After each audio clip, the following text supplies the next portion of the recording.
Hey, what's up guys? JB here. Now my plan today was just to do sort of a quick and dirty video just to kind of get my initial thoughts on Sylvie out there for you guys. I haven't really been feeling all that well as of late, so I'm actually not planning on doing a full deep dive review on this unit as I normally do. And if some of you were actually looking forward to that, I do sincerely apologize. I will say though that it is pretty difficult for me not to go in depth, so I think for most folks out there this will actually be plenty of information.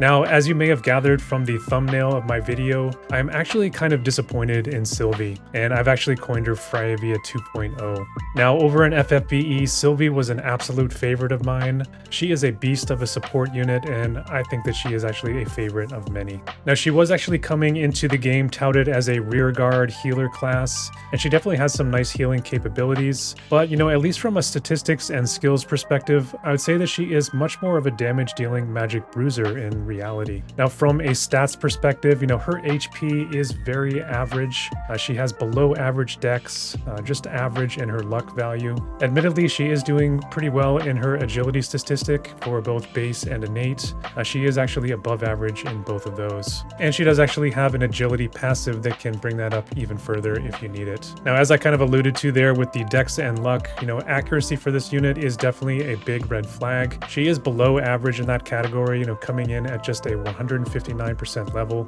and she is not well suited for evade metas whatsoever. Her magic value though is very, very nice. She comes in with a 405 base magic, which is actually 7th overall in global. And that is definitely going to help boost that healing capability. And for sure, she's going to scale very well when it comes to magic-based boosts. Now, her crit rate is well below average, mainly due to the really poor dex value that we talked about. And following her luck, her crit evade rate, is definitely going to be right at an average level as well. So let's just hop now over onto WoTVcalc.com and take a look at Sylvie's actual kit here. The first major disappointment, with this unit is that she is a cloth unit. Now, Sylvie canonically, has always worn plate in FFBE. Even in her, graphic here, you can see she has some plate spalders on there. This is definitely a missed opportunity, in my perspective. I would have absolutely loved to be able to wear something like Brigandine on her for some additional area resist, or even Rob's TMR for that glinting armor and the keen blade effect that one brings. Now, Sylvie's TMR here, I am not impressed with this one at all. I don't think that it is a very good TMR. I'm not in love with the base stats here, and the effect on it I think is really kind of whatever. She actually does have a couple of sources of this decrease hate mechanic available to her, both here and then also on her vision card. Which to me, I said this in my last video as well, I'm not really seeing a ton of value in that decrease hate mechanic as of late. And again, it's not because the mechanic itself doesn't work. It's more so that the game has just gotten to a point where almost every unit in the game has very large diamond AoEs. And there's really, in a lot of fights, no way to actually avoid getting hit at all. And it's not like this decreased hate mechanic is going to, force the damage dealer on the other side to revert to a single target attack. They're going to take that AoE shot, regardless if you have that decreased hate, or not. Now, aside from that hate mechanic, it's just offering a 40% magic party buff, which is fine. Maybe this is going to be good for some newer players, but otherwise, I think that we have other TMRs that kind of give a similar effect to this one. Now, her mastery ability here, is actually pretty good. I do like it. She's getting that 10 area resistance here, as well as the decrease, skill activation time of 400, which is, essentially 40%. And I'm actually kind of surprised to see this one here. I can't think of many cases in the game where the mastery ability has kind of catered more towards the sub-job of the units. And of course, I'm speaking specifically about White Mage here in Sylvie's case. So this reduced skill activation time does actually help that sub-job out immensely. It is actually very difficult in more of the visions to build up that general, skill activation decrease. There's only, maybe a couple vision cards in the game that provide that. And of course, that is going to directly impact any support skills that you're trying to cast. Now let's quickly take a look at some of the stats here that I didn't touch on, just a moment ago. She does have that 6 spirit here, I do like that. Would have been nice to see some defense as well, but any sort of base values here you have in defense and spirit is always nice. Now in terms of the resistances here, This is honestly, kind of a mixed bag. She's kind of specializing here in pierce and missile damage, and I really would have liked to have seen a higher magic resistance here in particular. There is so much penetration, for that particular damage type that, just 5% really isn't much of anything to speak of. That 5% negative that she has on slash damage is another red flag for me. If you think about the dark element, which is her direct counter, that is really one of their main specialties. And if you think about the game as a whole, slash damage is pretty much everywhere. So, I never really like to see that negative slash resistance on any unit, to be honest. Now, in terms of her ailment resistances here, we do have that stop resistance. I do like that for the Dark Fina matchup. And then she is picking up 50% to blind. I guess that maybe will help her a little bit in the Bold Leela matchup. But again, with that negative slash resistance, I'm not really sure how well she's going to be doing in that particular matchup. So, I really wouldn't be looking to, pit her against that particular unit. All right, so let's actually move on into the skills here next. Let's start with the passive abilities here. The first one is, it's a very nice one. She gets Marion's Blessing. It gets an EX upgrade. She's picking up 24% magic, 40% slash attack resistance penetration, and then that 15 defense and spirit. So it is actually a very nice mix here of both damage and also mitigation. So that is actually, a very nice passive. In addition to that, both Blade Soul passives are very nice. There is Mind Body Unity, which has that 12 spirit and 12% HP. And then Blade Soul Lore, which I think is the one that I would probably most often, pair with Marion's Blessing. That's going to get you that 12% agility and 40% spirit penetration. All right, so moving down into her counter abilities here, she gets Prayer of Protection, from her new main job. And this one is actually almost identical to Aerith's, counter ability in that it provides a small AoE heal when she gets hit. Now, just like that one, this one only has a 20% chance of proccing. And then again, it is that small modifier on the heal at just 60 times. So I think in most cases, you're probably going to be looking at, somewhere maybe around 1500, maybe a little bit better, depending on the faith of the units and the target. So, I do actually kind of like this one. I just wish that the actual proc chance was higher. I wish that it had a 30% here, considering this is sort of the latest 100 cost unit in the game. There is just so much reduced counter mechanics that have been introduced into the game, not only on various skills that kind of turn them off completely, but, through Trust Stones and in the future as well through Vision Cards and also Espers, we're going to be seeing that reaction block chance sort of filtering into the game. So I really don't think it would have been overpowered at all to kind of give this an enhanced chance at 30% like we've been seeing on, many of the newer 100 cost units in the game. Now, aside from that one, another one that I do like is from White Mage, and that is Regenerator. It again has that 20% chance, but it is going to bestow a 10% regen onto the unit. This is actually one that I'm going to like a little bit better in the future once the White Mage job gets its enhancements. And that is going to add actually, in addition to the regen, you're going to get a 20 healing power buff on top of that, which in terms of what Sylvie is trying to do, which I do like for Sylvie in particular, being more of a healer-oriented class. So, could be another useful one to use. Now, moving down into her main job skills here. The first one is going to be Cheerful Paladin Strike. You can see here it's just a basic low 121% mod. I think the best thing that I can say about this skill is that it is a range of 4. But aside from that, no utility whatsoever on this skill. And I'm really not a huge fan, whenever you have a skill in your kit that really is just doing that bare minimum damage. There's no utility, like I said, whatsoever on the skill. So I think it would have been nice if they had made the skill, maybe non-elemental or maybe even typeless damage, just to kind of, give a reason for it to exist other than, its low AP cost. All right, so moving on to skill number 2 here. This one is Bunny's Protection. This is a self-only re-raise effect, and then while that re-raise is active, you actually are getting a shell applied to Sylvie. And I think this one's pretty good. I think I would have liked it maybe a little bit more if she could actually target her teammates with this, in addition to herself. Now, her next skill, it's going to get an EX upgrade, and it's called I'll Protect Everyone. This one is a range 4, it's a range height of 1. It's got that large 200% mod. This one is adding a general dispel effect prior to the damage, which I really like. And then in addition to that, it is dispelling all debuffs that are present on Sylvie.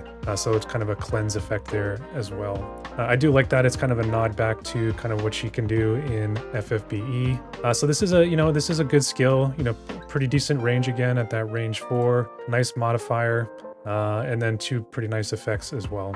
Now, her next skill here, it's another buff. This one's called Prayer of Resolute Oaths. We have a 25 defense and spirit buff here for 3 turns. Now this one does have some additional range on the buff. It kind of gives you a little bit more flexibility in that you don't need to be, right next to the unit. They can kind of be in these adjacent squares here. It does have a secondary effect here as well. It's going to increase your defense and spirit debuff resistance here by 100. So essentially what that means is you cannot be broken in either your defense or spirit. So this is fine enough. This isn't going to help you at all in terms of any defense or spirit penetrations though, but we'll actually talk a little bit more about that here in a couple of minutes. Her next skill here is called Clever Paladin Strike. This one you can see here, it's got that large diamond AoE pattern that we've been seeing so often these days. This one, prior to the damage, it's dispelling auto revive for the targets. It's got a 165 mod, so medium damage there. Post damage, this is going to have a 25% chance to inflict slow on the targets. There's not a lot bad I can say about this skill. This is a very solid skill. She is going to be a high faith unit, being that she is a healer support class. So, assuming that she's hitting other units that have high faith, she's going to have close to a coin flip kind of chance, to actually inflict that status, assuming that they don't have any base resistance. And then, dispelling re-raise, that's a cherry on top. Think about the dark element, Dark Fina. She is bringing that re-raise. The wind element and Sodali, they have access to that as well. Now her job 25 here, her final skill, this is True Paladin Strike. You can see here it's a range of 3, it gets an additional there on the cross AoE. This one is a large 200% mod as well, so another nice modifier. And this one is going to decrease the defense penetration of the targets by 30. So this is something we've been seeing a little bit more lately. We've been seeing it on several different units as of late. It's pretty good, I like it. Got kind of good support utility there. If you have maybe some bruisers in the party that, you're going to be able to knock down some of the damage potential of other physical units that you're maybe going up against. In terms of this one, I think I would have liked to have seen maybe the decrease of spirit penetration on this one as well, just to kind of differentiate it from, some of the other skills out there in the game that we've been seeing this, even on cost 80 units like Ramza and Summer Lilith. So, I think that's kind of a missed opportunity there as well, especially considering that she's kind of leaning more into that spirit side and magical mitigation. Her being able to actually decrease spirit penetration would have, I think, given her some unique value in the game. So that essentially is the main job kit there. And, as you saw, it's almost all damage oriented with kind of a smattering of utility and support kind of in there. No healing whatsoever in that main job. We have to look to these sub jobs there for that. And in her Bunny Loving Knight sub job, she is picking up Healing Prayer. You can see this one here. She has 4 casts of it. It does have a casting time here of 320, but it is a AoE heal, so similar to Curaga, and it is that Curaga level potency there as well at 210 times. This one is actually buffing her magic as well for 3 turns, so it's going to actually make that cure, even more potent. So this is a pretty nice skill.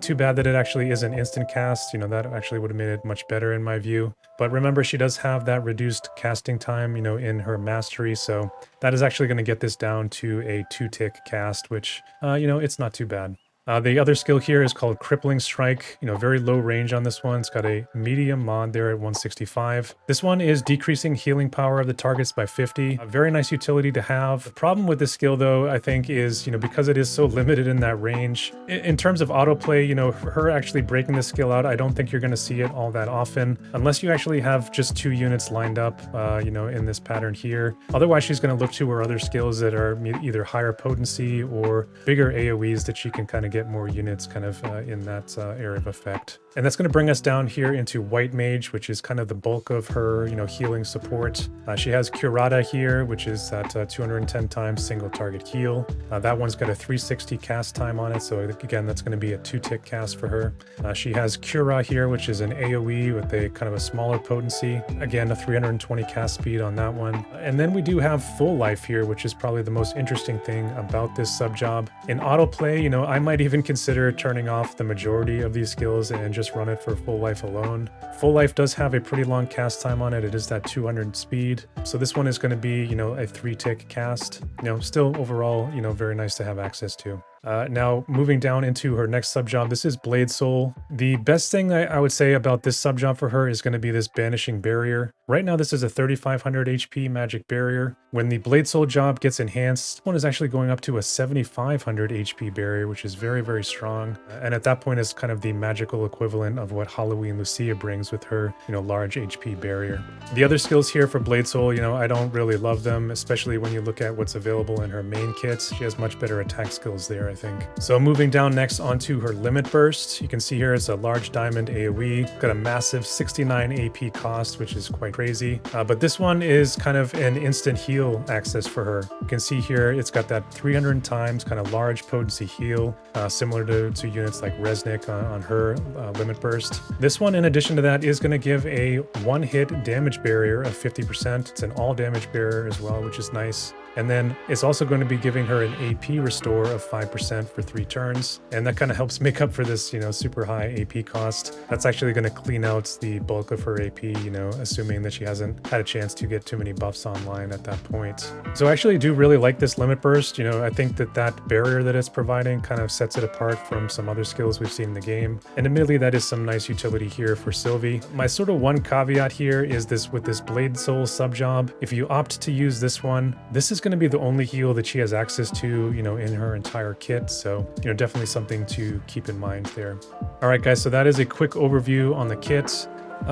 Kind of a mixed bag overall for me, but there is some true highlights here, especially this Limit Burst that we were just talking about. And then Clever Paladin Strike, this large diamond AoE at that 165 mod with the re-raise dispel and the slow effect. Super good skill here on this one. Aside from that, it's kind of meh for me, to be honest. But, I can definitely see, some areas where she might do pretty well. I did actually prepare a couple of builds here for this video that we'll quickly look at. And this first one here, it's kind of a tank and spank build. This one we're going to have Engelbert out in front. Jaden is going to be providing the bulk of the damage. Sylvie's going to give us that mix of support and a little bit of healing. And then of course, she can actually chip in and do some damage for us as well. Now moving down into the equipment here, you can see I've sort of built her up a little bit more defensively here. I have the survival vest. I am using Death Machine, which is a defensive Esper.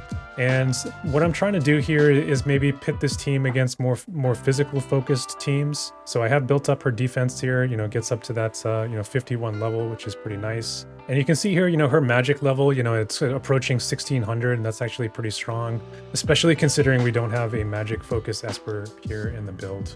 But sort of what I was imagining here with this build is that Sylvie maybe could take advantage of that defense penetration debuff that she has access to. And then Engelbert here, with his high defense, he's going to be able to kind of mute a bit, what some physical damage dealers out there are trying to do. I would say though at this point, for Sylvie, she's not really leaning too much here into that sort of magic bruising route that we talked about. You can see, she still has very solid spirit here. She's got that 60 total.